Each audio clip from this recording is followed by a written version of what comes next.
Olá, pessoal. É com a grande honra que hoje a gente começa essa live, uma das nossas lives AlexNet, dia 29/7/2020. A honra maior do mundo que hoje nosso parceiro e sócio, Matheus Queto, do Queto e Queto Advogados Associados, escritório especialista AlexNet em Direito Imobiliário da nossa rede, vai apresentar o tema Os Negócios Imobiliários e a Pandemia, passado, presente e futuro. Para os presentes aqui na nossa live que não sabem o que é AlexNet, estão chegando agora, nós somos uma rede de escritórios de advocacia especializados em direito empresarial. Hoje nós somos em torno de 30 escritórios, entre os full service e escritórios especialistas, como é o caso do Matheus Queto, que é um escritor especialista em direito imobiliário. Somos em torno de 300 advogados espalhados por todo o Brasil e algumas partes do mundo. E o objetivo do AlexNet é trocar experiências entre os escritórios e especialidades, é auxílio mútuo entre todos nós, não é? E, obviamente, a realização de negócios entre os escritórios para atender melhor os nossos clientes individualmente e fomentar novos trabalhos e buscar prosperidade em ritmo de cooperação. E o fato de estarmos em rede tem feito toda a diferença nesse momento singular, para não dizer crítico, que estamos passando, porque só assim a gente consegue fazer a diferença e ter uma capacidade de aglutinação e de realização incomum no momento de crise. Hoje a nossa live vai ser um pouco diferente do que as outras que a gente tem feito, vai ser mais dinâmica, não é? O nosso querido Matheus, ele vai fazer uma introdução a respeito do tema que a gente vai discutir e depois nós vamos partir para as perguntas e respostas, porque é um tema que interessa a todo mundo, o direito imobiliário, principalmente na questão da pandemia e por conta dessa crise decorrente da pandemia. Eu e a Lúcia vamos fazer aqui um pinga-fogo com o Matheus, utilizando algumas perguntas que a gente acaba recebendo por conta de consultas de pessoas que a gente consultou por aí. E na sequência a gente abre para os debates e se alguém quiser intervir no meio dessas perguntas, existe aqui um chat, um bate-papo na nossa plataforma azul. É só se matricular que eu quero fazer pergunta, que a gente encaixa no meio das nossas perguntas. E eu queria aqui convidar a nossa diretora, fundadora, Lúcia Zimmermann, para apresentar o nosso expositor do dia ou da noite, depende de quando vocês estiverem assistindo isso, o nosso grande Matheus Queto. Obrigado. Bom, pessoal, boa tarde. Eu estou muito feliz hoje de a gente abordar esse tema de negócios imobiliários, porque várias consultas têm sido feitas pelos escritórios parceiros, sejam de loteamento, sejam de corporações, de incorporadoras, pessoal que alugou, pessoal que locou, que é locatário, que é locador, compra e venda, financiamento. São questões de toda a ordem. E a Covid desestruturou muito essa vida comercial e econômica de todos nós. E criou questões jurídicas novas. E volta e meia as perguntas que eu ouço, eu tenho um pouco de dúvida. Eu sei a teoria dos tempos normais. E hoje, em tempos de Covid? Como é que é, né? E toda essa gama de questões é uma delícia quando a gente fala com o nosso parceiro especialista, membro do Instituto Baiano de Direito Imobiliário, um advogado caprichoso, primoroso, trata todos os clientes pessoalmente, ele sabe falar a linguagem do empresário, ele sabe falar a linguagem do jurista, ele é muito completo. Então, acho que todos que estão aqui vão aproveitar muito os esclarecimentos que ele vai dar para nós. E quem tiver pergunta, por favor, faça. Eu vou fazer uma pergunta para ele, que é uma pergunta que não é usual, porque é usual, acho que talvez outras pessoas vão fazer. E Matheus, é o seguinte, o PTU, como é que é o PTU em tempos de Covid? A gente não está recebendo nada de serviço, está não podendo trabalhar direito, e eu sei que tem barreiras no direito tributário, mas tem alguma brecha para a gente pedir decréscimo no pagamento de IPTU? Lu, obrigado pela pergunta. Antes de ir para a resposta, eu queria, primeiro, agradecer por participar de mais um evento da nossa querida LexNet, uma das mais importantes redes de negócios e de direito empresarial no Brasil, né? E dizer que fico muito feliz de debater aqui com vocês. Eu não sou um palestrante, eu sou um advogado militante. Eu estou no dia a dia do escritório, no dia a dia dos clientes, e por isso mesmo eu tenho sentido lá na ponta como essa pandemia tem afetado diversas áreas, né, da economia, né, em que pese o nosso carro-chefe hoje esteja no direito imobiliário, mas advogamos em outras áreas também, e é quase generalizado a dificuldade que todos estão passando. Em relação à questão do IPTU, Lúcia, obviamente essa é uma questão que afeta o direito imobiliário, mas é uma questão prioritariamente do direito tributário, né? Seria até mais afeta o nosso querido Saraiva, né? Ou então a doutor Diego Serwani, que é um novo membro do escritório, que está trabalhando conosco na área tributária. Mas o que é que nós temos discutido em termos de IPTU em algumas demandas nossas? O IPTU é um tributo, a natureza dele, ele é um imposto, portanto, não existe uma contraprestação entre a exação e aquilo que o poder público lhe dá em troca. Então, num primeiro momento, de forma óbvia, você não teria como condicionar o pagamento do IPTU ou liberar o pagamento do IPTU por uma questão pandêmica, como a que nós vivemos atualmente. Essa é, talvez, a situação que é comum no raciocínio jurídico nosso, no raciocínio jurídico ortodoxo. Mas eu acho, Lúcia e meus queridos colegas da LexNet, que o escopo principal desse nosso bate-papo aqui não é dar uma aula de direito tributário, não é dar uma aula de direito imobiliário, mas é debater o direito de modo que a gente possa criar, né, na sociedade dúvidas, que a gente possa trazer para o Poder Legislativo ideias e que a gente possa pressionar o Poder Executivo. A gente está tendo uma situação muito recorrente nos municípios de isolamento horizontalizado, muitos acontecimentos de lockdown, e os municípios, muitos deles, os gestores, têm se negado a discutir com a sociedade a questão do IPTU. O que é que nós defendemos?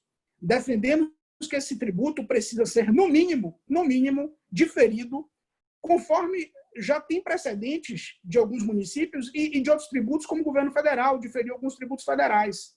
Não há como pensar que uma empresa, por exemplo, um comércio, que por força do lockdown não está funcionando, tenha condições de caixa de pagar esse IPTU de uma forma normal. Mas eu digo mais. As plantas dos valores venais dos municípios, elas precisam ser refletidas já para o ano de 2021. Eu trabalho muito, Lúcia, com as empresas de avaliação patrimonial, as empresas de engenharia. E o que eu tenho ouvido deles é que, no primeiro momento, haverá uma baixa nos valores dos aluguéis, mas que o momento seguinte é uma baixa dos valores dos próprios imóveis. Ora, como é que a gente pode ter uma tributação justa, um IPTU justo em 2021, pensando no próximo ano, sem que os municípios façam uma reavaliação das suas plantas de valores venais? Então, nós temos discutido isso, levando essa matéria ao Poder Judiciário, para que, no mínimo, baseado em algumas teorias que nós temos defendido, e eu posso aqui argumentar alguns itens com vocês, que esse tributo seja, pelo menos, prorrogado o seu vencimento. A gente já discutiu, por exemplo, a questão do fato do príncipe. Eu sei que algumas pessoas que estão aqui nos assistindo não são do meio jurídico, e o fato do príncipe, para que elas entendam bem, são as medidas legais adotadas pelo poder público, mas que, numa circunstância excepcional, provocam um dano, uma impossibilidade de cumprimento da obrigação pelo contribuinte, pela parte. Ora, se nós temos lockdown, como é que nós conseguimos manter o pagamento do IPTU na forma que é cobrada? Agora, eu queria aproveitá-lo e expandir também, porque afeta as empresas, a questão de um outro tributo que se repete basicamente em todos os municípios, que é uma taxa, é a taxa de funcionamento e fiscalização. Ela também afeta o direito imobiliário, porque basicamente ela tem uma relação muito forte com os planos diretores urbanos dos municípios. Ora, o que é que cada empresa pode exercer em cada local? Como é que ela pode fazer uma propaganda naquele determinado local? Como taxa, ela é um tributo sinalagmático, ou seja, tem que ter uma contraprestação do poder público para a sua cobrança. Claro que essa contraprestação pode ser por um serviço efetivamente prestado ou por um serviço potencial. A pergunta que eu deixo no ar é a seguinte: se o município, e eu estou frisando aqui o município, porque, em última linha, é quem tem deliberado essas normas de convivência para a população, adota uma postura de lockdown, ou seja, proíbe o funcionamento das empresas. Como é que esse município pode cobrar uma taxa de funcionamento e fiscalização? E aqui eu já estou falando não de um fato do príncipe apenas. Eu estou falando aqui de uma questão de fato gerador. Não há o fato gerador da cobrança desse tributo. Ora, se não há o funcionamento por proibição do próprio poder público, como falar em fiscalização e cobrança de taxa de fiscalização? Então, é nesse contexto que eu entendo que nós, advogados, precisamos lutar, precisamos discutir e pensarmos fora da caixa. Eu não estou aqui discutindo só processo, mas eu estou discutindo aqui como um grupo de pessoas com conhecimento muito grande sobre legislação, sobre doutrina, sobre sociologia, sobre filosofia, pode levar esses temas para debater com o seu poder legislativo municipal. Eu já tenho procurado fazer isso nos lugares onde atuo, tenho tido uma receptividade boa do poder legislativo, mas ainda vejo uma resistência muito grande do poder executivo. Né? Eu acredito que a advocacia é uma profissão que ela não é para covarde. Não sou eu que digo isso. Essa é uma frase antiga. Eu, infelizmente, não estou me recordando aqui quem foi que disse, alguém aí da rede... Sobral Pinto, se eu não estou enganado. Foi Sobral Pinto, exatamente. Muito bem, Stanley, exatamente. Sobral Pinto já dizia. Então, nós temos que enfrentar essa situação com inteligência, com técnica, mas também com uma sensibilidade social e econômica muito grande. É nesse cenário que nós temos, por exemplo, mandados de segurança discutindo essas questões relativas à taxa de funcionamento de fiscalização, relativa ao IPTU. Ô, Matheus, interessantíssima a sua colocação, viu? Ousar pensar fora da caixa. E além das coisas da ordem jurídica apenas, usar o pensamento jurídico para olhar o social também, com muita seriedade. Gostei. Agora, outro dia você me falou uma coisa que hoje eu estava pensando por que você falou disso, e estava falando que também quando falava de condomínio, dava para pensar a taxa de condomínio em tempos de Covid. O que você tinha falado mesmo para mim? Bom, a taxa de condomínio é uma situação diversa. Eu lhe pediria licença para dar um passo atrás. Nós vamos ter, basicamente, né, 3 tipos de relação aí para nós discutirmos. A relação entre a iniciativa privada e o poder público, que foi o caso dos tributos que nós falamos há pouco. Nós vamos ter da iniciativa privada entre si, que nós vamos poder falar daqui a pouco, dos contratos de alocação, que estão afetando tantas pessoas pelo Brasil, os contratos de compra e venda. E nós temos a relação entre o indivíduo e a coletividade, que é o caso das taxas de condomínio. Eu não vejo, a princípio, como você discutir os valores da taxa de condomínio de uma forma simplória e um condômino, por questão da pandemia, pleitear qualquer tipo de redução.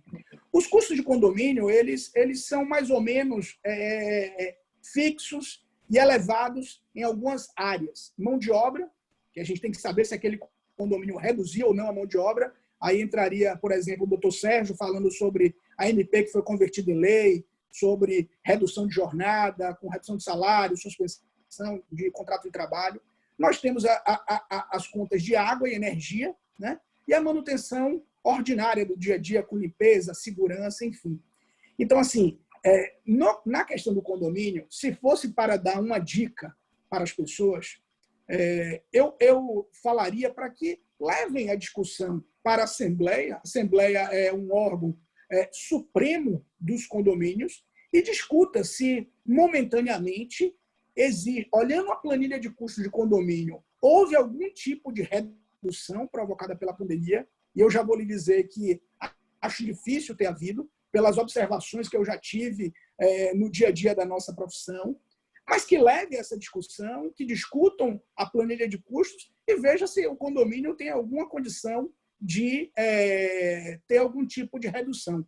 Mas isso vai ser por força de convencimento, de acordo, de negociação, que é uma palavra que a gente vai falar muito aqui nessa live de hoje.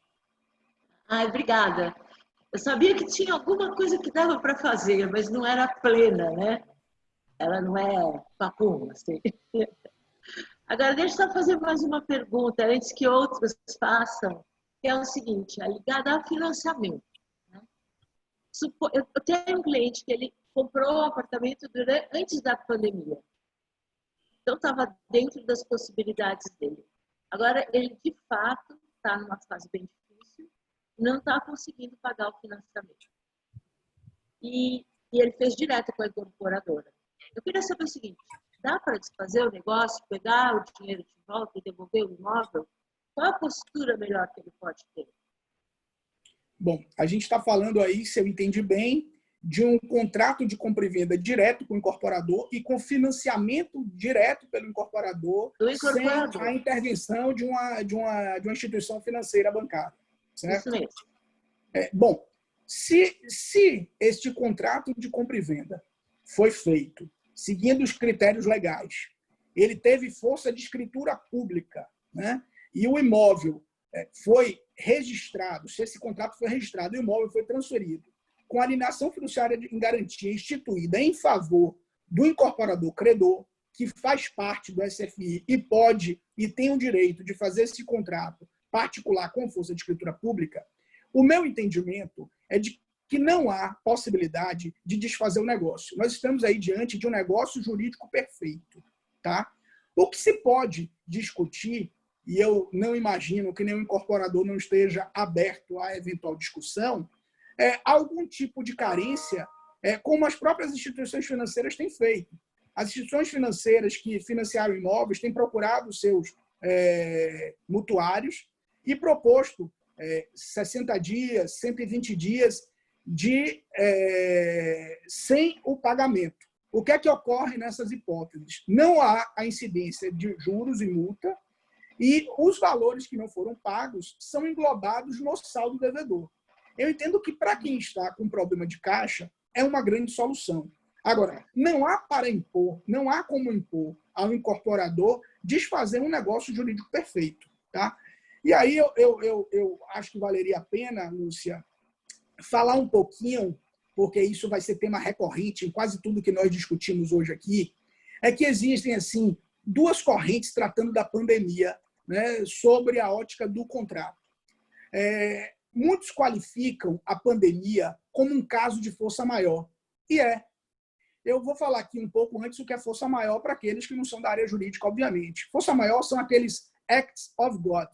São aquelas situações, praticamente todas elas da natureza, que o ser humano não tem força ou não tem condição de se opor naquele determinado momento. Ora, nada mais é do que o coronavírus. Hoje não existe uma vacina, pelo menos em escala, que esteja imunizando a população e, portanto, obviamente, pode ser encarado como uma questão de força maior.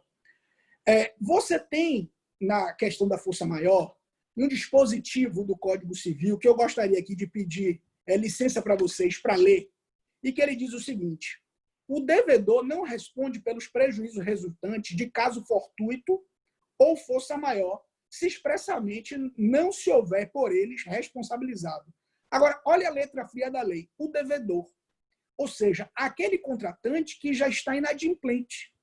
E ele não diz aqui que o devedor ele pode ser eximido do contrato, mas apenas que ele não responde pelos prejuízos advindos daquele inadimplemento numa situação de força maior. Outros levam a questão do coronavírus como um fato imprevisível e extraordinário, que estaria também no artigo 478 do Código Civil. Eu também pediria aqui licença para fazer uma breve leitura, porque eu acho interessante. Nos contratos de execução continuada ou diferida, se a prestação de uma das partes se tornar excessivamente onerosa, com extrema vantagem para a outra, em virtude de acontecimentos extraordinários e imprevisíveis, poderá o devedor pedir a resolução do contrato. Ora, o que eu quero dizer é o seguinte, em ambos os casos, esses posicionamentos estão corretos. Obviamente que tem uma questão de força maior, obviamente que tem uma questão de fato imprevisível e extraordinário. Qual é o problema? O problema é que isso não pode ser lançado de uma forma genérica. Isso não engloba toda e qualquer relação contratual.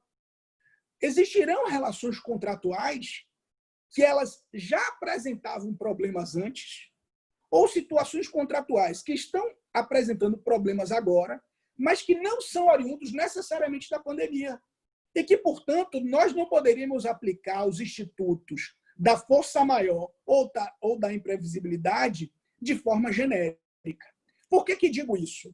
E aí me permita me alongar um pouco mais. Os projetos de lei que surgiram, e eu falo aí dos projetos de lei federal, que surgiram no Congresso Nacional, basicamente foram dois que ganharam repercussão. Um da Câmara dos Deputados e outro do Senado Federal. O do Senado foi até do senador Anastasia, que acabou sendo convertido em lei. Bom, em ambos esses projetos de lei, o nosso Poder Legislativo enumerava situações que eles entendiam justas para abarcar as situações mais diversas. Então, por exemplo, no da Câmara dos Deputados, eles falavam que as pessoas que ganhassem até R$10 mil, salvo engano, e que tivessem um aluguel de até R$5 mil, poderiam, se tivessem dificuldades, deixar de fazer o pagamento, 30% do pagamento do aluguel, e enquanto durasse a pandemia. Aí eu pergunto, essa é uma solução justa? Se aplica a todos os casos?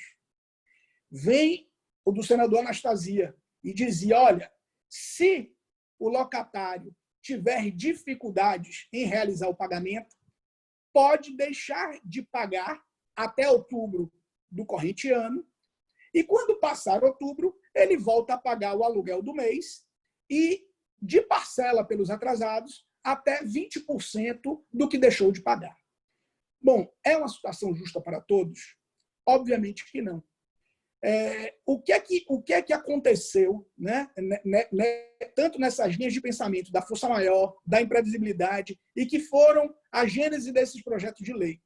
É pensar que uma situação vinda de terceiro, uma solução vinda de terceiro, de forma genérica, num país com 200 milhões de habitantes, com regiões completamente diferentes, pode ser aplicada a todos de igual forma. Não podem. Então, indo adiante, eu entendo que você tem 3 meios principais de resolução desses problemas. 2 deles dependem de terceiro. Qual é o primeiro? Normatização, que nós não tivemos, porque um projeto de lei não foi convertido, que é o da Câmara, e o do Senado, que foi convertido, essas questões foram suprimidas, até por uma questão de bom senso. A própria relatora do projeto, a senadora Simone Tebet, pediu para retirar isso do texto que depois foi à frente no Senado Federal. A segunda situação é, se você não tem a normatização, ou mesmo que você tenha a normatização, mas que não chegue a consenso, que você submeta o conflito ao crivo do Poder Judiciário. Ora, nós aqui que somos advogados já sabemos a sobrecarga do nosso Poder Judiciário. Nós temos uma situação agora peculiar do home office, que é nova para os advogados, mas que também é nova para os juízes. E aí você vai ter, de novo, um terceiro que não conversou com o advogado, que não conversou com as partes, e vai ter que decidir qual é a melhor situação para aquela discussão que envolve um contrato de financiamento, como você disse, Lúcia, um contrato de locação. De novo, você está delegando um terceiro e daí pode vir qualquer coisa. Qual é a terceira possibilidade de solução desse tipo de problema? É a composição. E a composição, a negociação de boa-fé, eu repito, não existe, na experiência do meu dia a dia, enquanto advogado, nada mais útil, rápido e melhor. É óbvio que quando você negocia, você abre mão de diversas coisas, mas você abre mão justamente para que você possa resolver uma certa e determinada situação. Para não perder o gancho do que você me disse, eu entendo que, nesse caso, da pessoa que comprou o imóvel, financiou direto com a construtora, teve um contrato de compra e venda com força de escritura pública, registrou no cartório de imóveis e, portanto, é o atual titular do direito de propriedade, ele pode tentar discutir a questão da inadimplência dele, da mora, uma suspensão de pagamentos, mas ele não pode desfazer o negócio.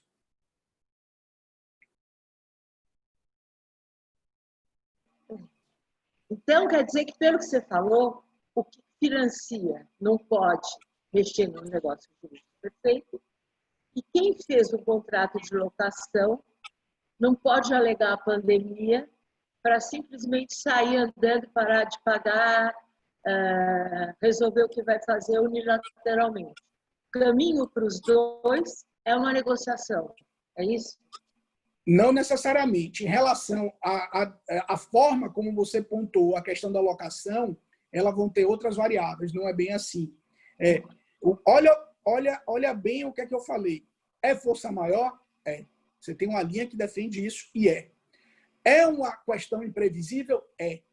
O que eu disse é que isso não pode ser utilizado de uma forma genérica para desfazer todo e qualquer negócio. Que não pode ser usado de uma forma genérica para impossibilitar o pagamento. Às vezes as pessoas podem achar que vão ter um benefício momentâneo com aquela situação de deixar de ser inadimplente, mas para a roda da economia não há coisa pior. Vai ser um efeito cascata. Os negócios jurídicos, eles devem se manter intactos na medida do possível. Podemos enfrentar as peculiaridades? Podemos. Se, de fato, uma determinada atividade econômica sofreu um grande impacto por conta da pandemia, ela pode, deve e tem o direito de judicializar a questão se ela não chegar a consenso com a parte contrária sobre um meio termo, ela tem o direito de, eventualmente, não se tornar inadimplente, não pagar os valores conforme pactuados, depositar em juízo, reduzir parcelas. Ela tem esse direito. Não significa que esse direito vai eliminar o direito da outra parte contratante, do credor, mas quer dizer que é uma situação momentânea. A crítica que faço é sobre aplicação genérica a todo e qualquer negócio. Eu mesmo enfrento no dia a dia do escritório, negociando, como negociei diversos contratos de locação, a maioria deles, locatários, de fato, passando por grande dificuldade. E eu, advogando para os locadores, fui uma das primeiras vozes a me levantar e dizer: precisamos rever essa questão. Eu estou vendo que é um locatário sério, avaliamos o negócio dele, está numa situação dificílima, e você, inclusive, pensando pelo seu lado, vai ter uma grande dificuldade de alugar esse imóvel neste momento.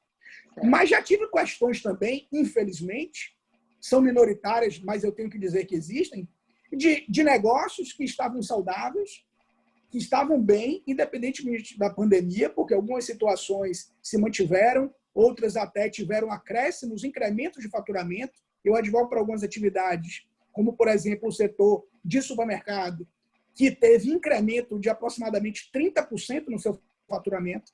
E esse locatário querer se aproveitar da questão da pandemia para negociar os valores dos aluguéis para redução. Ou seja, se eu aceito, né, pensando aí juridicamente, se eu aceito isso do ponto de vista doutrinário, jurisprudencial, que a simples ocorrência da pandemia é justificativa de, por força maior ou imprevisibilidade, para reduzir todo e qualquer aluguel, para deixar de pagar todo e qualquer aluguel, ou para deixar de pagar um contrato de financiamento imobiliário, ou qualquer outro contrato que seja, porque a gente está aqui verticalizando nos contratos imobiliários, nós vamos criar um caos e nós não estaremos fazendo justiça. Então, é isso que eu quis deixar.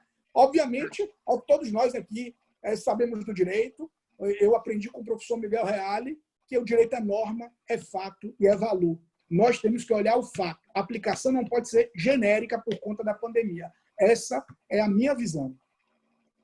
Tá certo. Então, no fim, você dá um alerta que existem oportunistas, né? Também.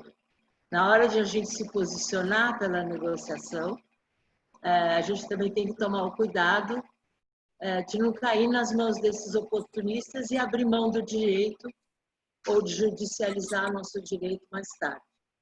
Correto? Correto.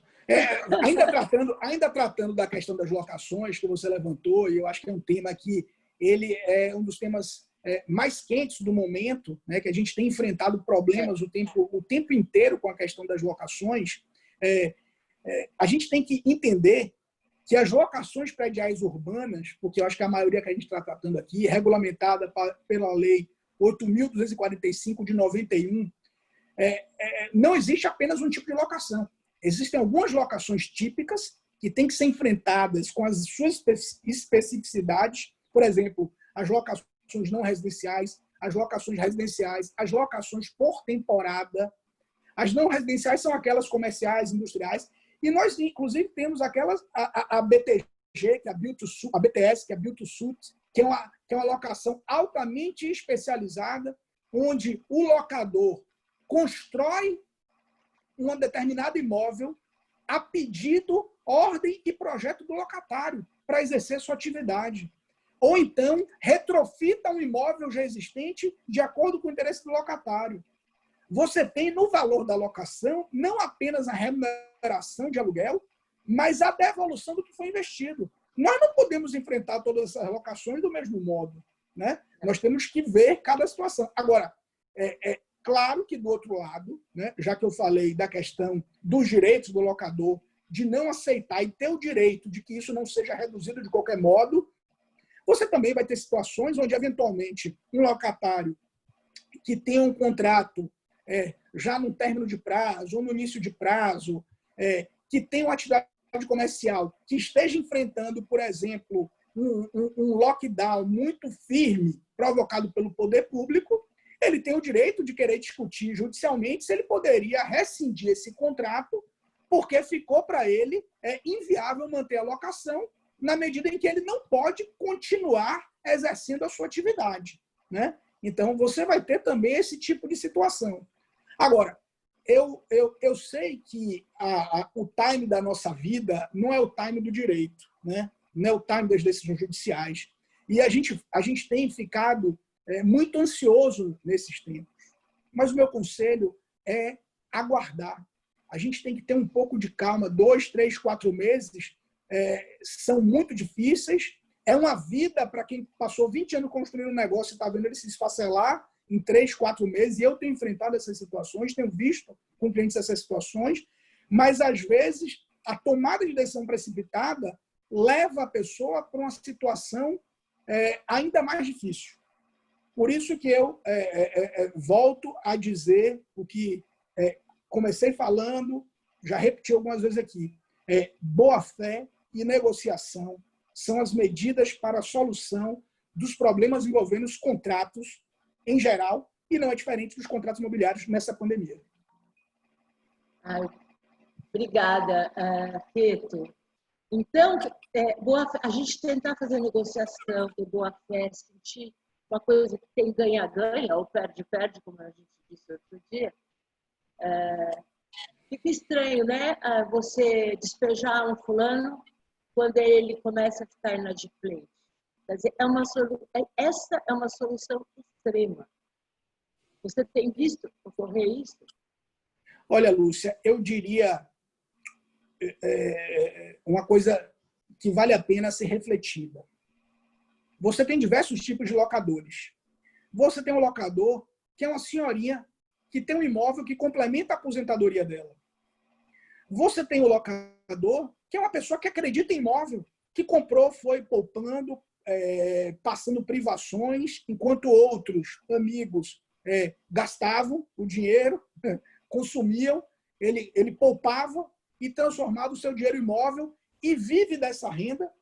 Você tem os fundos imobiliários, enfim, você tem uma série de proprietários. Uma coisa eu vou te dizer, sem qualquer medo de errar, Lúcia, que é comum a todos eles. Ninguém quer perder um bom locatário. O bom locatário é o cliente do locador, Sérgio. E como cliente do locador, ele trata o locatário da melhor forma possível. Então, um locatário que tem um histórico de bom pagador, um locatário que tem um histórico de cuidar do imóvel, eu desconheço o locador, via de regra, que vai retirá-lo por um atraso pontual provocado por uma pandemia.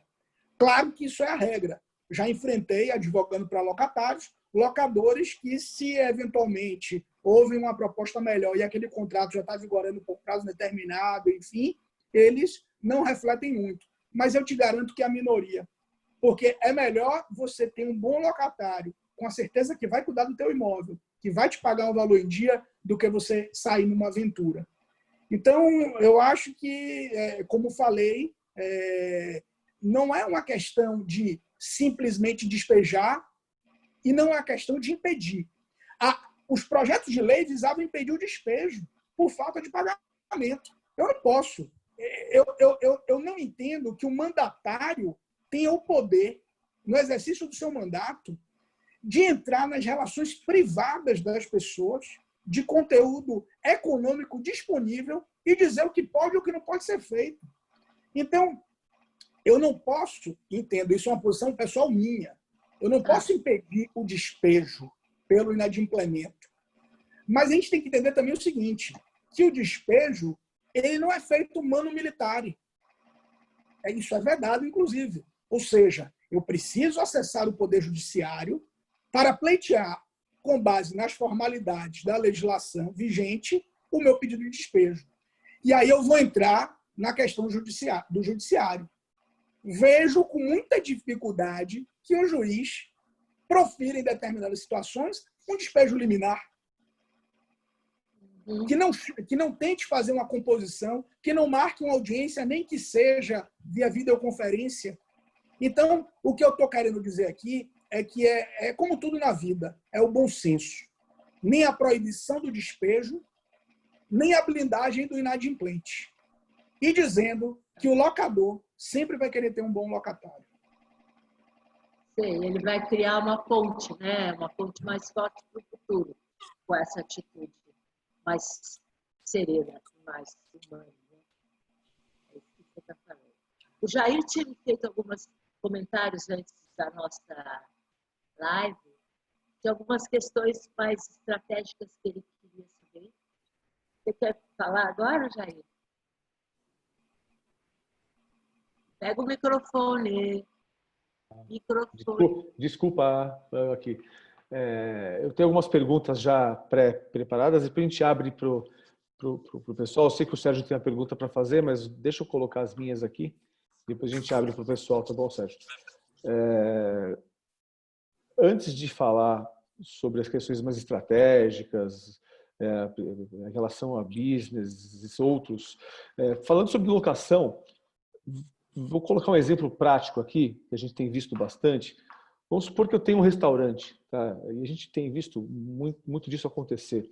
Eu tenho um restaurante normal, sirvo lá as mesas e tal, não tenho serviço de delivery, mas depois da crise eu fui obrigado, por conta das circunstâncias, a fazer o delivery, o takeaway, né? A pessoa pega, me liga, pede, eu entrego na porta, eu saio, coloco os motoboys para trabalhar, e eu tive que reformar o restaurante inteiro e por qualquer motivo eu não peguei autorização prévia do proprietário do restaurante, eu alugo, né? Eu alugo aquele imóvel, né, alugado, para fazer as reformas todas que eu fui obrigado a fazer para adequar, né? E continuo lá com as mesas e cadeiras, mas por conta da pandemia eu não posso exercer aquela atividade, enfim, por conta da pandemia. Eu sou impossibilitado de utilizar o restaurante da forma anterior. Muito bem, eu fiz essas reformas sem pedir autorização. Eu posso ser multado pelo pelo proprietário, posso ser despejado, né? O fato da pandemia me obrigar a fazer esse tipo de intervenção, porque eu fui obrigado, sob pena de quebrar, é um perdão para minha infração contratual? Vamos lá. A primeira coisa a dizer é que a pandemia não tem o condão de simplesmente quebrar os contratos. Os contratos são válidos, os que foram assinados de forma regular, por agente capaz, objeto lícito. Então, esses contratos, eles devem ser respeitados. Claro que a gente já não tinha, antes da pandemia, a plenitude do Pacta Sunt Servanda, né? Então, obviamente que os contratos têm que ser executados como, têm que ser cumpridos como eles foram firmados, mas óbvio que isso, de algum modo, pode ser mitigado quando há exageros, né? A boa-fé é um dos elementos principais e centrais que legitimam uma intervenção judicial, por exemplo, em contratos. Nesse caso específico, que o Jair comentou aqui conosco, a gente teria que olhar primeiro o que é que o contrato de locação diz a respeito das benfeitorias, né? Então, todo contrato lá reza o que é que você pode fazer em relação à benfeitoria necessária, útil ou voluptuária. Quais delas são indenizáveis, quais delas não são. Essas benfeitorias relatadas pelo Jair poderiam, inclusive, a meu ver, serem quase qualificadas, elas seriam, a princípio, benfeitorias úteis, né? Porque elas são importantes para o locatário, mas no momento de pandemia, eu acho que elas poderiam ser aplicadas analoticamente quase como uma benfeitoria necessária ao exercício da atividade, à manutenção da atividade, à sobrevivência da empresa. Não vejo aí como o locador buscar despejar o seu locatário, a princípio, né, por uma questão dessa natureza. A aplicação de multa, obviamente, seria discutida, né? E ter que recolocar o imóvel na situação em que foi locado quando o término da locação seria algo normal. Então, assim, Jair, em conclusão, não vejo que isso seria um grande problema, né? Não vejo que o locador encararia isso como um grande problema. Se houver uma afetação muito grande da estrutura do imóvel, obviamente o contrato deve rezar que ele deve ser devolvido nos mesmos termos em que ele foi entregue. Isso aí vai continuar obrigando o locatário, né? Eu acho que multa, difícil também. Eu acho que o judiciário poderia, de algum modo, interferir, pensando no princípio da boa-fé, na teoria da imprevisibilidade também, né? Na própria questão da força maior que nós discutimos, para mitigar uma eventual imposição de multa, mas nem penso que um locador iria nesse sentido.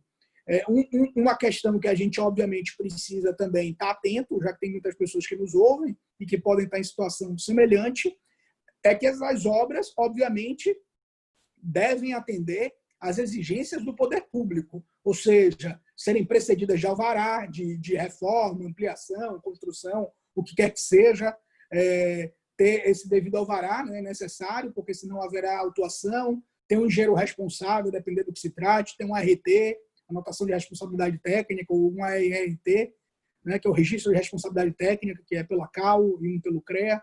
Enfim, em linhas gerais, é isso que eu teria para dizer nesse caso concreto, sim, Jair.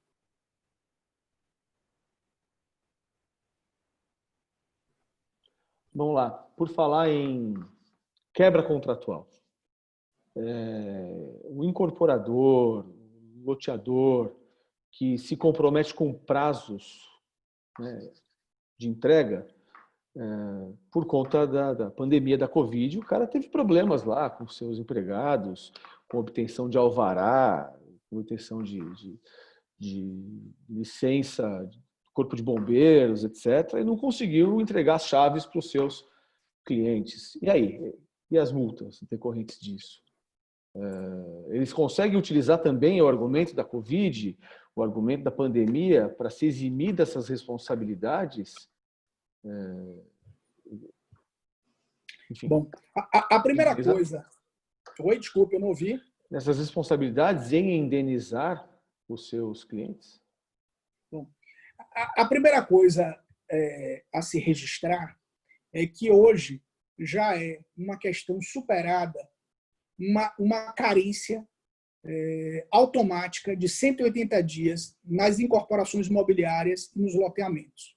Quero dizer o seguinte, que se o incorporador ou loteador se comprometeu a entregar um empreendimento, concluir um empreendimento numa determinada data, já é permitido hoje que haja um atraso, uma prorrogação automática de prazo de 180 dias, sem qualquer repercussão punitiva para o incorporador ou loteador.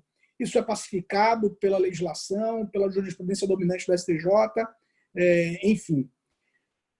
Nesse caso da pandemia, ela é uma situação que transcende a questão dos 180 dias. Aqueles 180 dias é uma questão já automática.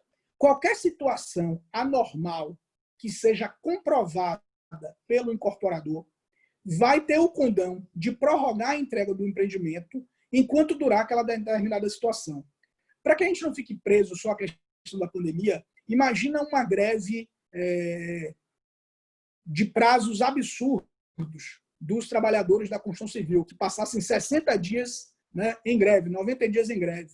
Mesmo passado esses 180 dias, o incorporador ou loteador poderia utilizar este prazo para prorrogar a entrega sem qualquer penalidade.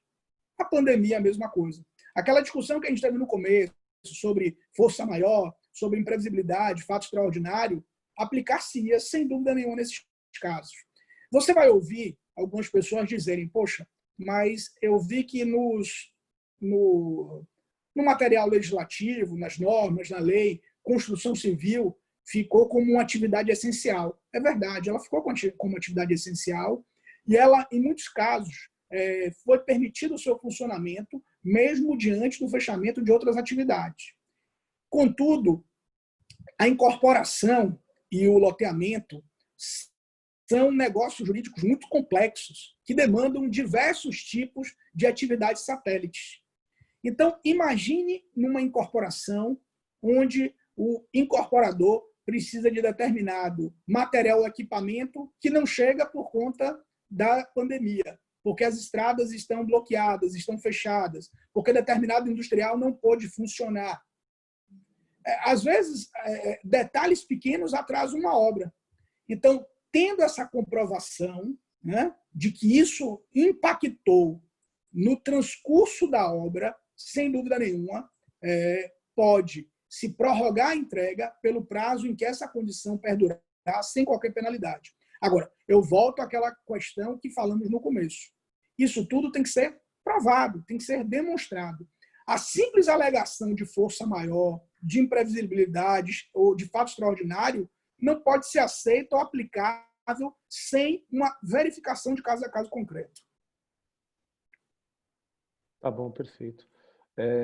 Falei aqui de loteamentos, incorporações, etc, etc. A gente sabe muito bem, principalmente nas capitais, que, sei lá, de 2 anos para cá brotaram empreendimentos novos, prédios, etc. E muitos deles são frutos de captações via fundos imobiliários, né?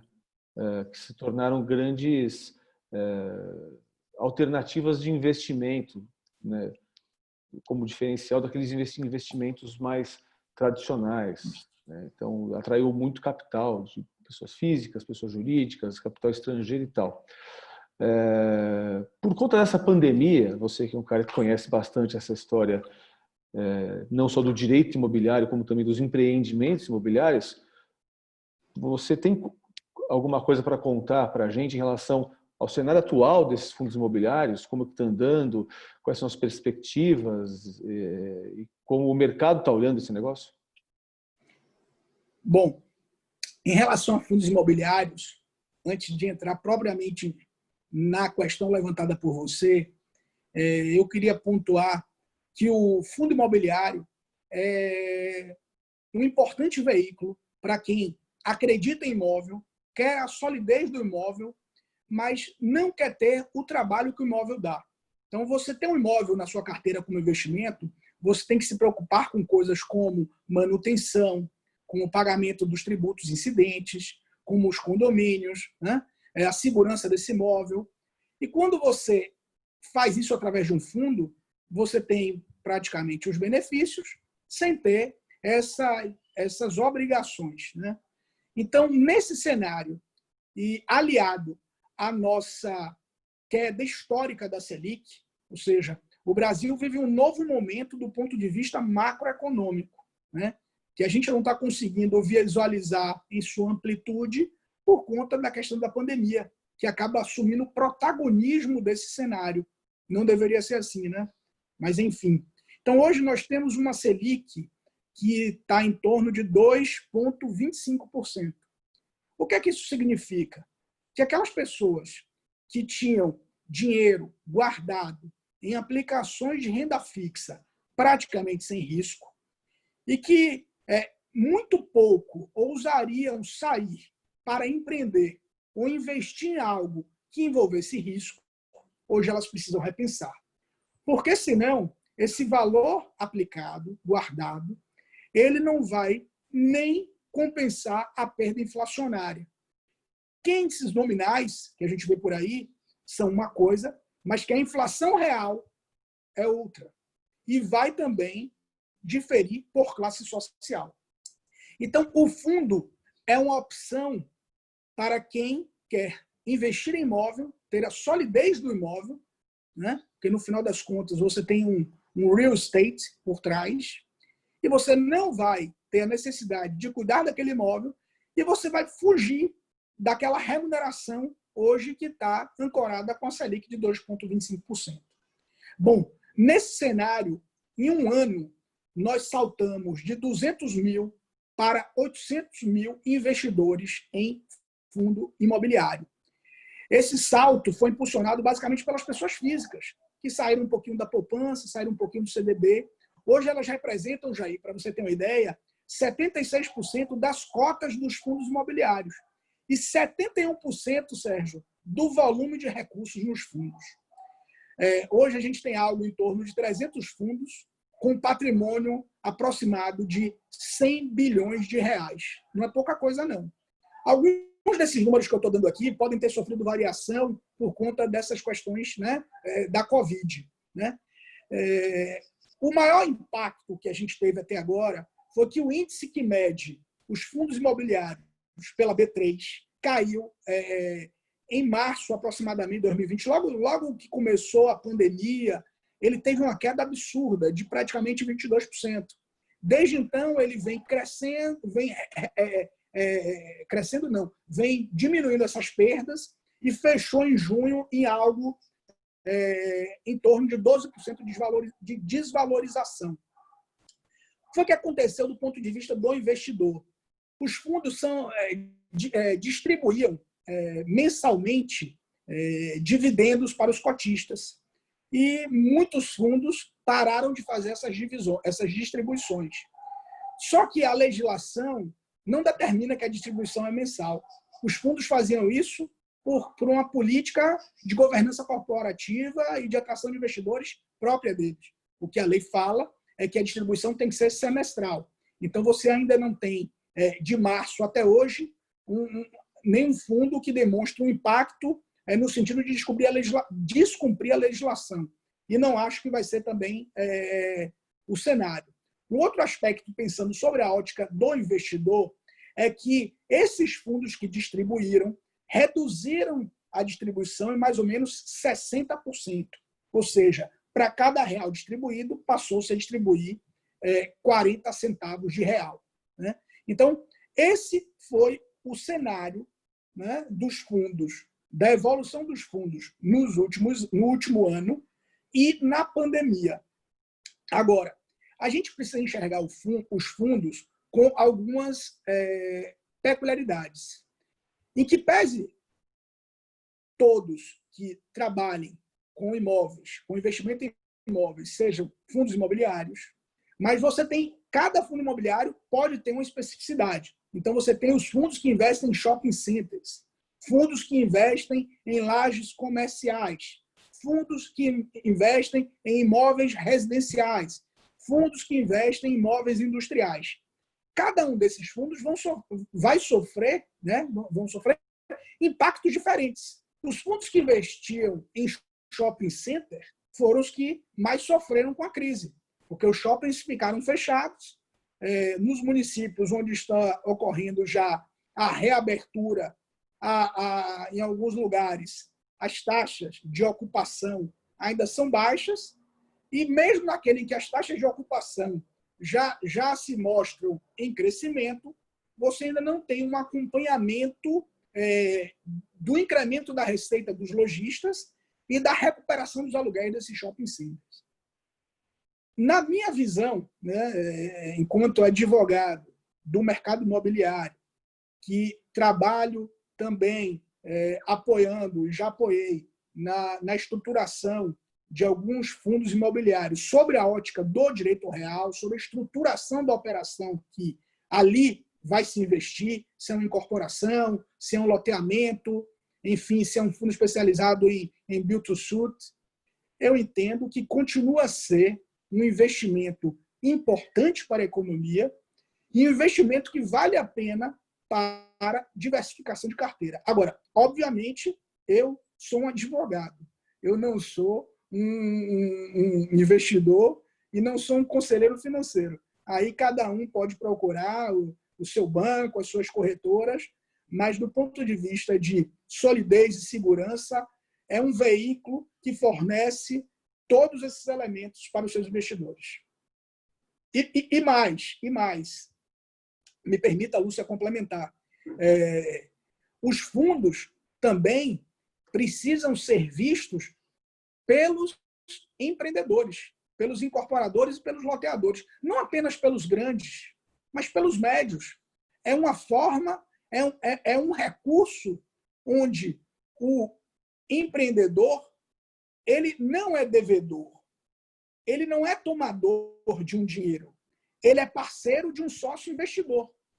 E o fundo ele acaba lhe trazendo para um nível muito superior de governança, porque para um fundo acreditar no teu projeto, incorporar ele na carteira e captar dinheiro no mercado, as exigências são muito grandes, a fiscalização da CVM é muito grande e você tem diversos players importantes no mercado fazendo isso. Então, acaba elevando o patamar da tua empresa. Eu aconselho que os médios incorporadores, os médios loteadores, tenham um olhar para os fundos como um parceiro de negócio.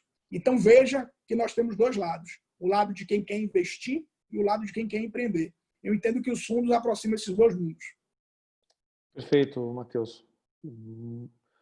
Muito importante sua opinião, muito embora você não seja um consultor de investimentos, mas é um cara muito sensato. E, por favor, agora... me perdoe interromper, não tô aconselhando ninguém a investir nada, eu nem posso. É bom colocar esse disclaimer também, senão você pode ser processado. Por favor. Né? Eu vou precisar de um criminalista. Você conhece algum, Jair? Não, nenhum bom por aqui. Deixa eu te provocar um pouco. Você falou agora dos fundos de investimento imobiliário, daquela pessoa que não quer assumir o risco sozinho de comprar uma casa, né, e pôr para alugar, pôr para monetizar. Mas é daquele pessoal que, né, na modalidade antiga de investimento, gosta de comprar as casinhas e colocar para render os aluguéis e tal. Você acha isso... Como que você, na qualidade de advogado e também de um cara que conhece o mercado imobiliário, vê isso? Como que seus olhos veem isso no futuro? E vou complementar com outra pergunta, que todo mundo se pergunta, né? Hoje em dia, por conta da quarentena, que virou, sei lá, indefinida, virou sine die, as pessoas estão valorizando mais escritórios menores e casas maiores, não é? Porque os escritórios ficaram gigantes, porque ninguém frequenta, ou quase ninguém frequenta, e as casas ficaram pequenas demais, porque está todo mundo amontoado dentro dos seus apartamentos ou das suas casas, etc, etc.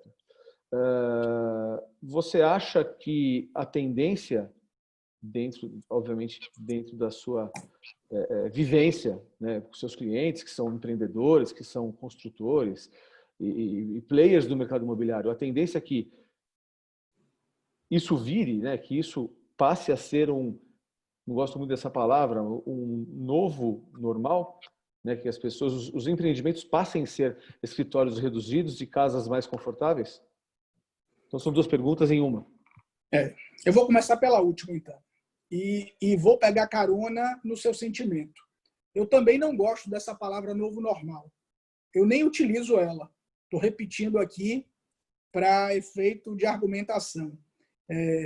Eu fico muito preocupado com interpretações precipitadas e com modismos. O que vai acontecer no futuro, se eu soubesse, eu tinha a resposta de $1 bilhão, não a tenho.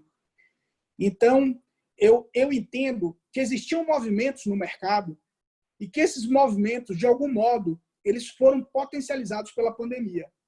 Então, obviamente, você tem um nicho de pessoas, de famílias, que precisam de imóveis residenciais um pouco maiores e que eles têm a condição de efetuar algum tipo de trabalho dentro de casa. E nos imóveis, da forma que eram construídos, isso ficava um pouco difícil.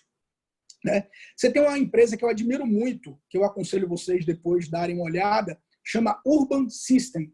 Essa empresa é de inteligência imobiliária. E ela promoveu aí há algum tempo uma discussão com outras empresas também de inteligência imobiliária, questionando exatamente isso. E baseado nas pesquisas, nos dados que eles têm. E, assim, uma coisa não vai eliminar a outra. O que é que acontece? O fato da pessoa ter necessidade de executar alguns trabalhos em casa e ser melhor que o ambiente de trabalho, o ambiente residencial, ele seja um pouco maior, não significa que a pessoa não vai precisar mais de um posto de trabalho no escritório. Qual é que vai ser esse número? Que redução isso vai ter nas lajes comerciais? Eu não sei, e é o que se está discutindo no momento. Mas tem uma questão, sabe, Jair, e eu tenho sempre buscado trabalhar, né, na advocacia, não com a visão estreita apenas do direito, afastado da sociedade. Eu tenho buscado ouvir pensamentos sobre sociologia, sobre filosofia, e tem uma questão que não afeta o direito imobiliário, não afeta o direito, mas que vai repercutir nesse ponto que você trouxe, que é até que ponto as pessoas conseguem viver, ter lazer e trabalhar exclusivamente dentro do mesmo ambiente. Eu confesso para vocês que eu estou trabalhando em home office desde março, e olha que eu saio como líder do escritório, faço reuniões na rua ainda, enfim, tenho uma série de compromissos externos, e estou feliz aqui de estar próximo da minha família, com meus filhos, no dia a dia, e tenho uma casa confortável que me permite ter um escritório dentro de casa, um espaço, um escritório pequeno, minha esposa, outra, mas eu quero sair. Eu quero voltar para o meu escritório. Eu quero ver as pessoas olho no olho. As reuniões por Zoom, elas funcionam? Funcionam. Só que algumas coisas são insubstituíveis. Né? Então, um contato primeiro com o cliente, uma conversa mais delicada, para mim, o vídeo ele não supera essa questão. Então, para não perder o foco, eu não saberia lhe dizer agora se essa vai ser uma tendência irreversível, mas que é uma tendência discutida entre os incorporadores, fazerem imóveis residenciais um pouco maiores, com espaços para que as pessoas possam trabalhar, isso sim é uma tendência. Ter um pouco de cautela em prédios comerciais é uma tendência. Os prédios comerciais vão ficar sem utilização? Duvido muito. Vamos ter uma separação do joio do trigo. O que era bom vai continuar e vai melhorar, e o que não era tão bom vai ficar sobrando no mercado. Você pensa em ser atendido por um médico ou por um dentista dentro da casa dele, com as crianças brincando pela casa? Você não pensa nisso. Você não pensa em contratar o Dr. Sérgio Schwartzman, um dos maiores advogados da área trabalhista do Brasil. Ele na cozinha, você não pensa, você vai querer ir lá no Lopes da Silva. Então, são questões ainda que os incorporadores, né, os pesquisadores estão discutindo. A tendência existe, mas eu particularmente não vejo como o fim das lajes comerciais, das salas comerciais, mas talvez um incremento das residências. E a primeira pergunta que você me fez foi sobre aquelas pessoas que gostam de ter o investimento direto nos imóveis. Olha, eu tenho um grupo de clientes muito grande nessa linha, que a pessoa gosta de ter, gosta de tocar, gosta de sentir, né, o imóvel. E esse é um dos principais trabalhos que eu tenho o orgulho de fazer aqui no Etiqueta Advogados, que é o planejamento patrimonial e sucessório. Então, para essas pessoas, obviamente que você se assessorando de forma adequada em várias áreas do conhecimento, continua importante você ter na sua carteira uma plataforma de investimentos em imóveis físicos, não em cotas de fundo. De novo, eu estou aqui entrando até numa seara que não é a minha. Eu sou advogado, eu não sou conselheiro de investimento. Mas, observando os nossos clientes, as patrimoniais, que são clientes do nosso escritório, a gente enxerga que uma carteira bem organizada de imóveis, ela continua lhe trazendo rentabilidade e segurança. Fazendo analogia, é como se fosse as ações que você tem na Bolsa de Valores. Se você escolhe bem, né, você pode ter um resultado bom, ou não, porque você tem outras variáveis que independem da qualidade daquela empresa que você está comprando papel. Às vezes, ou muitas vezes, até as blue chips lhe trazem prejuízo. No imóvel, isso é muito mais difícil.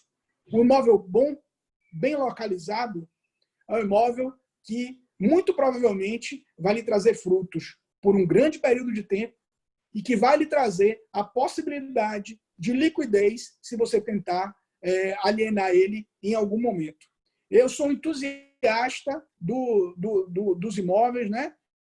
Claro, com as cautelas devidas. Você comprar um imóvel ruim, como qualquer coisa ruim que você compre, ela não vai lhe trazer retorno, né? Ela não vai lhe beneficiar em nada.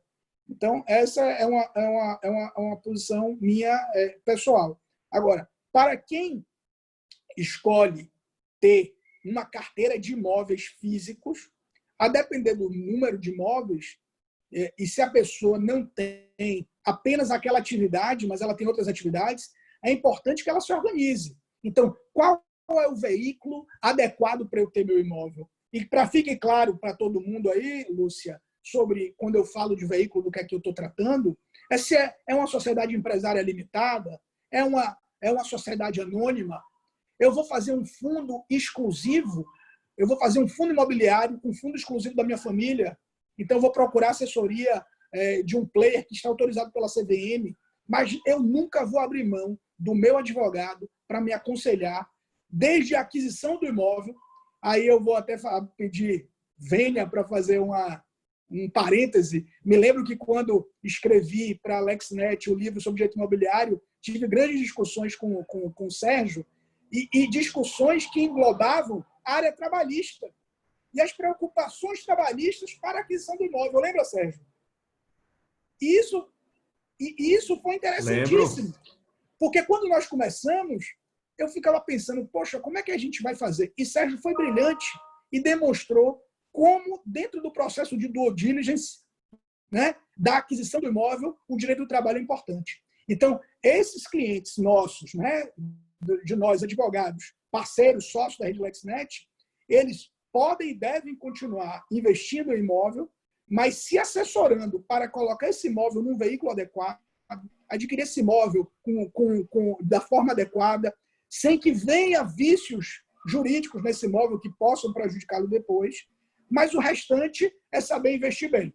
E aí é ele saber se certificar de que aquele imóvel que ele está adquirindo vai ter o retorno adequado. E aí eu vou deixar só uma dica. Sabe, Lúcia, qual é o primeiro fator que a gente deve observar para a compra do imóvel, falando de forma comercial? Localização. Não. Localização. O segundo, localização. E o terceiro, localização. Um imóvel bem localizado, né, ele vai ter sempre o seu valor. E eu mantenho isso na minha carteira e aconselho que os meus clientes mantenham também. Matheus, você sabe que meu avô sempre falava assim, vai comprar um imóvel? Vai no dia de chuva e vai à noite também. Porque ele tem que satisfazer você em todas as fases da vida. Não compra só num dia bonito, não. Maravilha. Então, não é uma boa também? Sabedoria popular é uma coisa maravilhosa, é isso mesmo. E para quem mora no Nordeste, vá no dia de sol, para ver como é que ele se comporta, porque às vezes o sol aqui é muito pesado. Ah, é verdade. Daí cozinha, né? É verdade. Mas foi muito interessante tudo que você falou. Acho que o pessoal amou, viu, Matheus? Eu queria pedir uma autorização aqui sua, Lúcia, como mediadora, para fazer uma menção especial. Estou vendo aqui no vídeo Carlos Queto, meu primo, assistindo aqui. Deixar um abraço para ele, o grande empresário aqui do meio de comunicação da Bahia. Um abraço, Carlos. Um abraço. Obrigado, E Matheus. o Sérgio queria fazer uma pergunta? Ah, desculpa. Fala, Carlos. Não, foi muito bom. Eu sou do segmento de comunicação e publicidade e para mim foi realmente, estou aqui ouvindo como um estudante aí e atento, porque realmente foi muito bacana. A gente entender melhor esses processos é sempre bem produtivo. Obrigado aí pelo convite. Lúcia, deixa eu fazer a última pergunta aqui, só para fechar as minhas perguntas, depois eu abri aqui. Primeiro, Claro. Desculpa, pensei que você tivesse... Não, só tem a última, a derradeira minha. Depois a gente abre aí, o Sérgio já tem a pergunta engatilhada. Queria, Queto, que você nos dissesse aí, para finalizar as perguntas aqui que a gente trouxe, na sua opinião, o que vai mudar no mercado imobiliário brasileiro quando essa coisa toda acabar, quando tivermos vacina, quando a quarentena for revogada, enfim, quando essa crise toda, quando o Covid-19 não for mais um problema para a gente? Liga o seu áudio, por favor.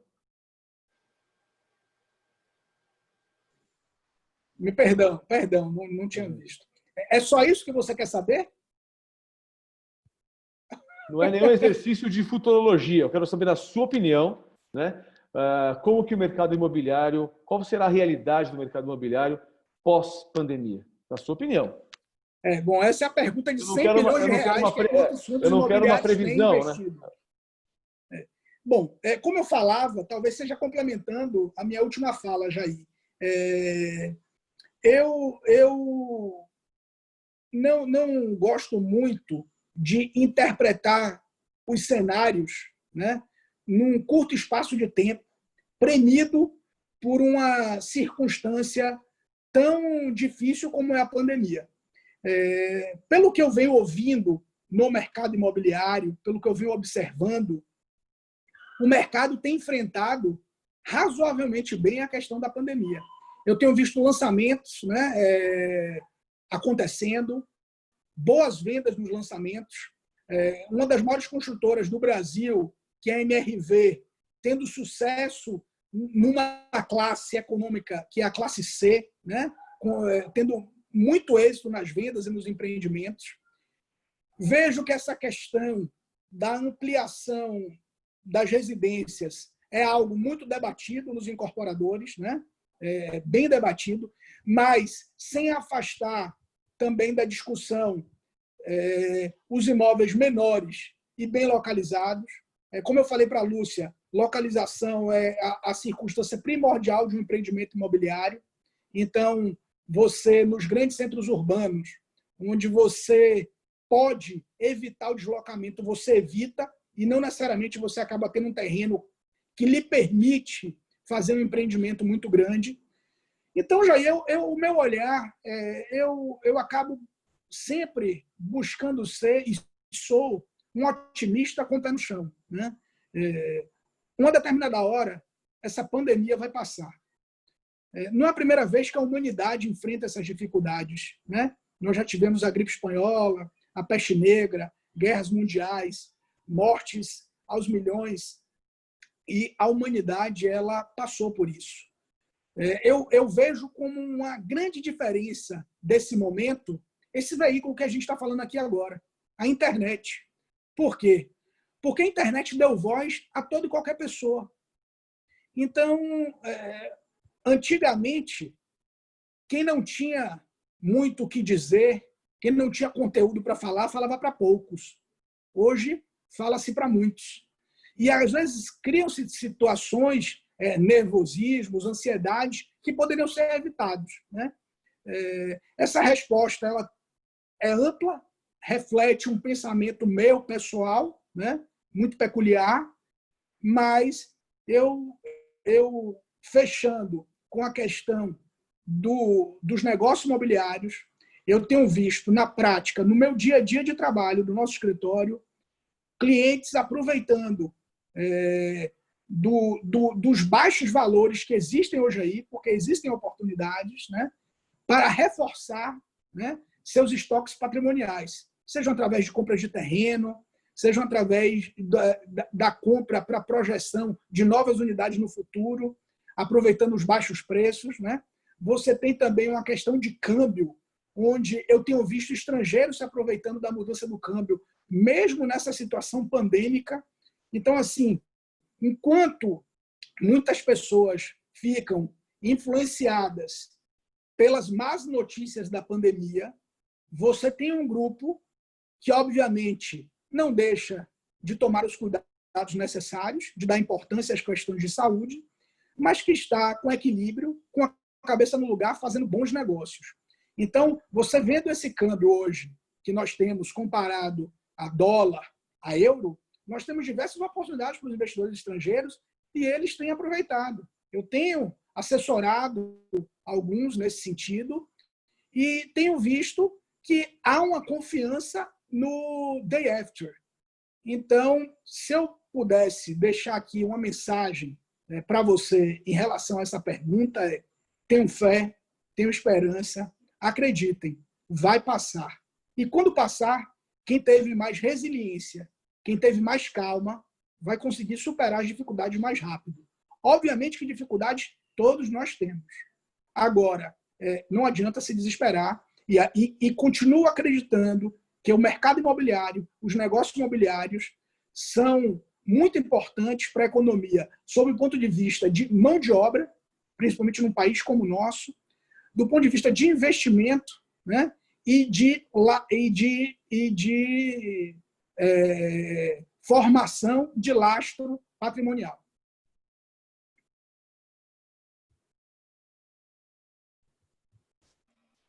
Muito bem, obrigado pela resposta, Queto. Vou abrir agora para perguntas, primeiramente para o Sérgio Schwartzman, que se inscreveu. Boa tarde. Bom, preciso dizer quão brilhante foi, como a gente ficou aqui babando no seu conhecimento. Parabéns e parabéns, AlexNet, pela iniciativa.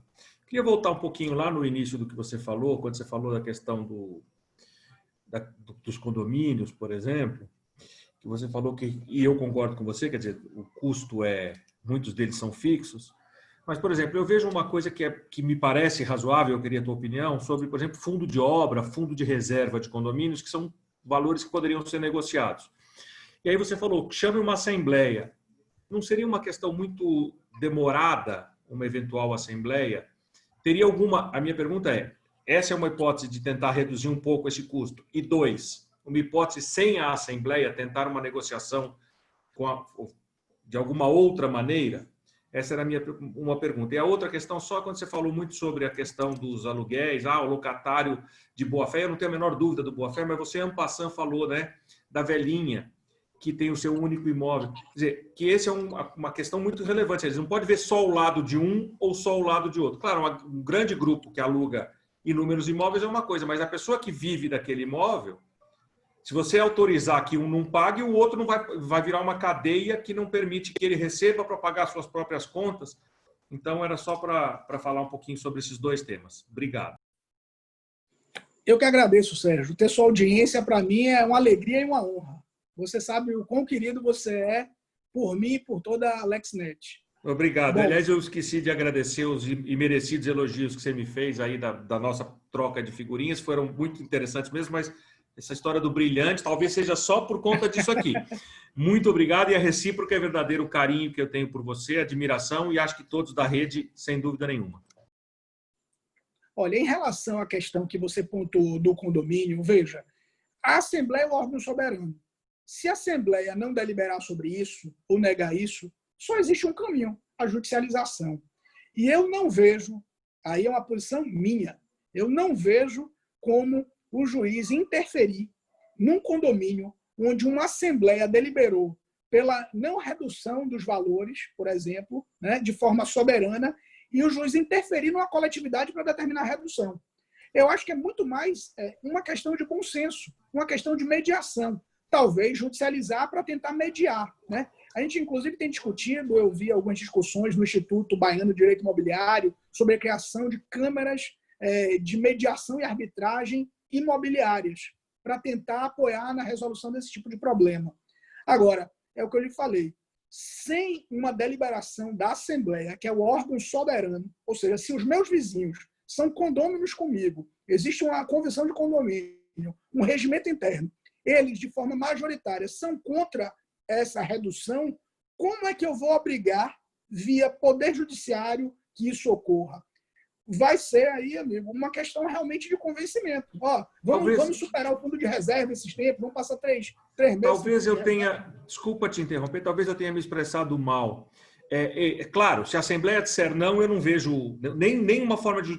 A minha pergunta era assim, por exemplo, para eu chamar hoje uma Assembleia, convocar todo mundo, isso talvez demore 30, 40, 50 dias. A minha pergunta é, existe um caminho, falar com a síndica e a síndica tomar, ou o síndico tomar essa providência, ou só via decisão de Assembleia? Era essa... Claro, se a Assembleia decidiu que ela decidisse era soberana. A minha pergunta era se havia possibilidade de prescindir da Assembleia. Não há. O síndico não tem esse poder, né? E, além dele não ter esse poder, a gente tem que ser sempre, quando a gente vai se referindo ao síndico e se referindo a valores, que ele faz a gestão de recurso de terceiro. Então, assim, ele tem várias peculiaridades e responsabilidades, inclusive na esfera criminal, que aí Jair poderia falar melhor. Então, não há como fazer diretamente com o síndico, só por Assembleia. Em relação à questão da velhinha, só para pontuar, da questão da velhinha, é porque sempre que eu vou discutir nos lugares onde eu vou debater, as pessoas, às vezes, colocam os proprietários de imóveis, os locadores, como mega empresários que estão cheios de recursos. É um negócio como outro qualquer. E você tem do pequeno ao grande. E, assim, tanto o pequeno a gente tem que enxergar, e se a gente, para a pessoa ter a condição de habitar, ela não pode pagar, mas aquela pessoa que é dona do imóvel só tem aquilo ali também, às vezes, para se manter. Agora, mesmo saindo dessa questão do imóvel único, de uma pessoa que dependa dele, os grandes também, por exemplo, os fundos imobiliários, que são grandes proprietários de imóveis, eles pagam diversas pessoas físicas pequenas que pegaram as suas poupanças e aplicaram em cotas do fundo.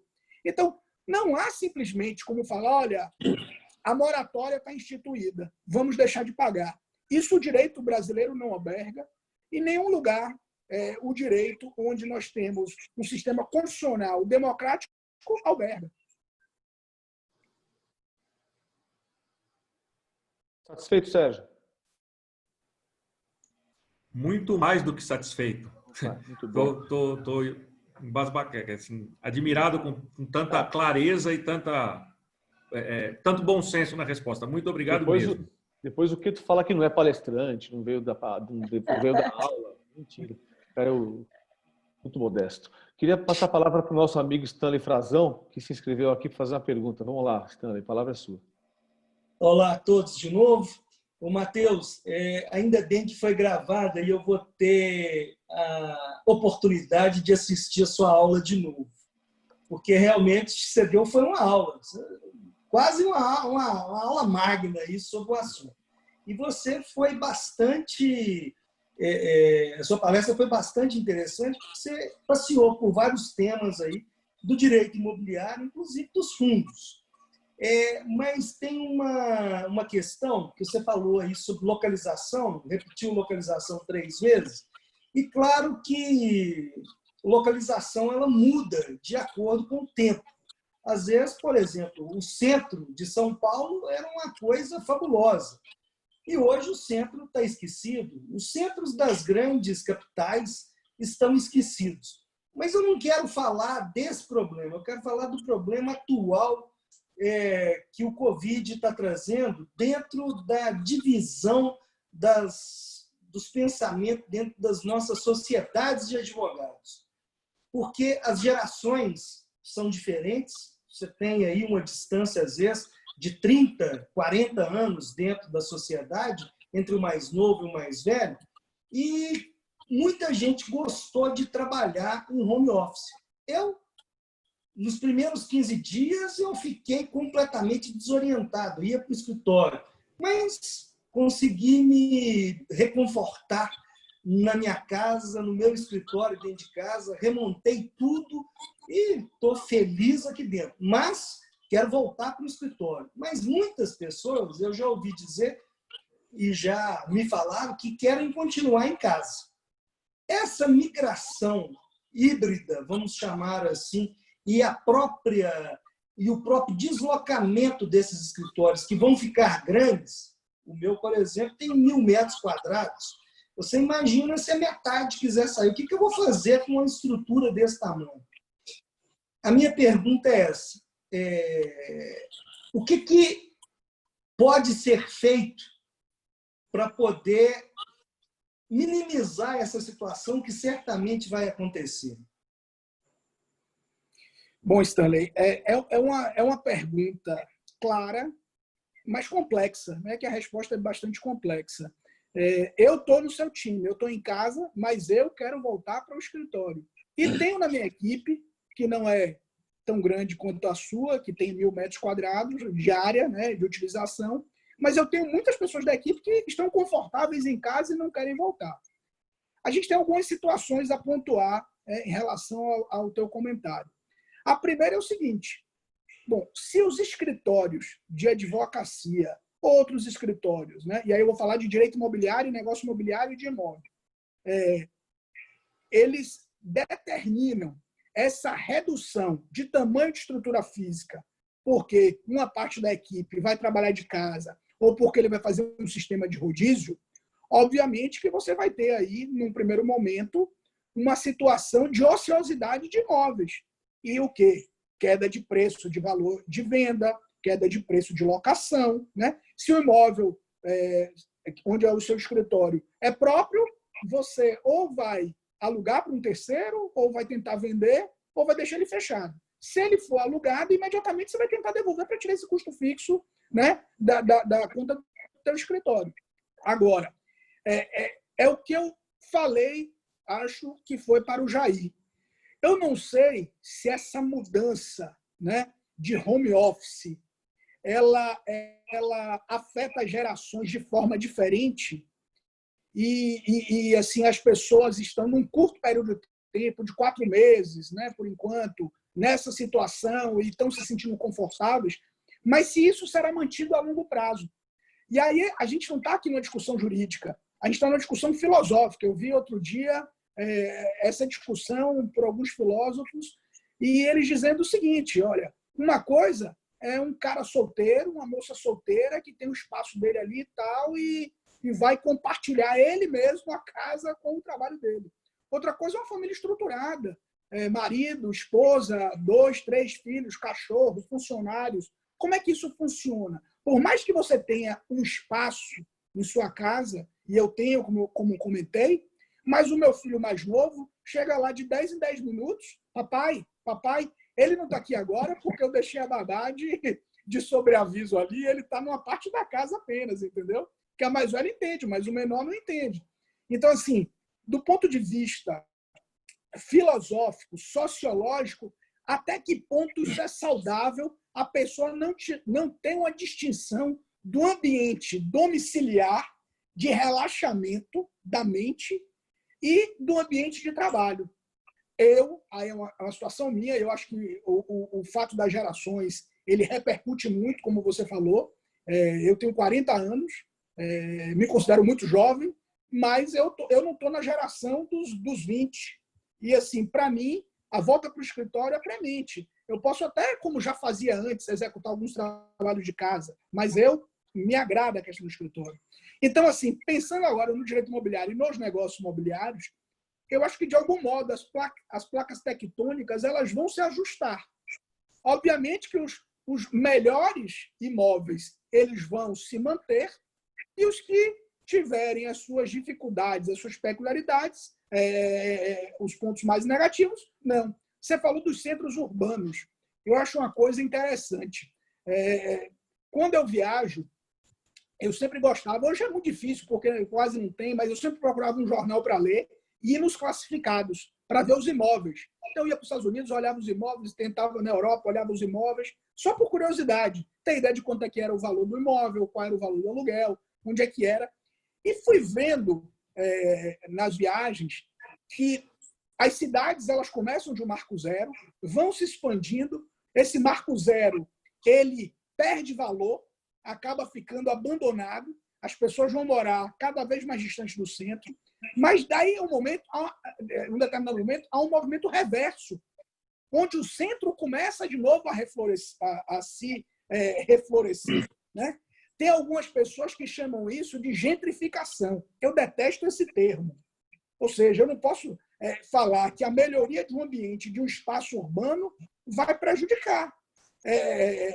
Claro que, obviamente, você vai ter algumas pessoas que terão que se mudar dali, mas elas venderão seus imóveis que não valiam nada por valores que passam a ser muito representativos.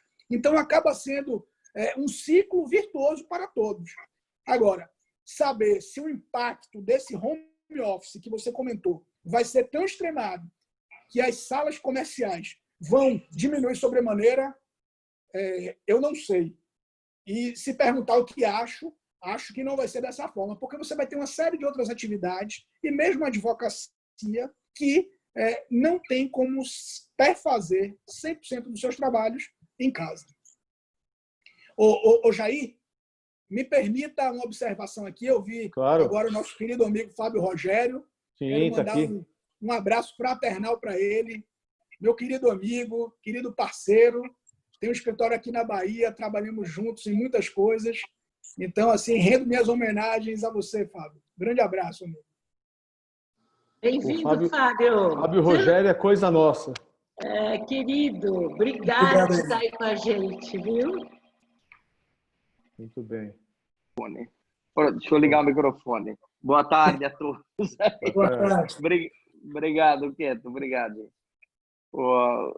Assistindo aula aqui, né? Eu fico quietinho só assistindo aula, né? Você é professor.